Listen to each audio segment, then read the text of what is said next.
હવે જો વાત કરીએ મોરબીની તો મોરબીના વોર્ડ નંબર 1 માં વાવડી રોડ પર આવેલા ત્રિમૂર્તિ પાર્ક, શિવમ પાર્ક અને સ્વાતિ પાર્ક સહિતના વિસ્તારોના રહીશો છેલ્લા ઘણા સમયથી પીવાના પાણી માટે વલખા મારી રહ્યા છે।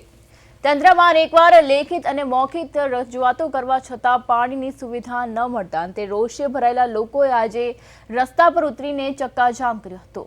સ્થાનિકોએ ચીમકી ઉચ્ચારી છે કે જ્યાં સુધી તેમને નિયમિત અને પૂરતું પાણી નહીં મળે ત્યાં સુધી આ આંદોલન ચાલુ રહેશે અને ચક્કાજામ યથાવત રાખવામાં આવશે, કારણ કે ચોક્કસપણે જેવી રીતે વોર્ડ નંબર 1 માં સ્થાનિકો ઉગ્ર જોવા મળી રહ્યા છે। કારણ એ જ છે કે વારંવાર તેમણે રજૂઆત કરી છે પણ તે છતાં પાણીની સમસ્યાને કોઈ હલ નથી આવતો, જેથી કરીને હવે મહિલાઓ રસ્તા પર તંત્ર દ્વારા યોગ્ય ઉકેલની માંગણી કરી રહ્યા છે અને ચક્કાજામના પગલે વાહન વ્યવહારને પણ અસર જોવા મળી રહી છે।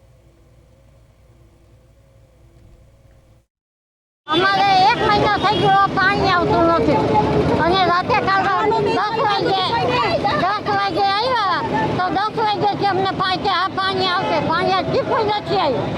રાતે 12 વાગ્યા સુધી બેઠા હતા અમારા ચક્કાજામ।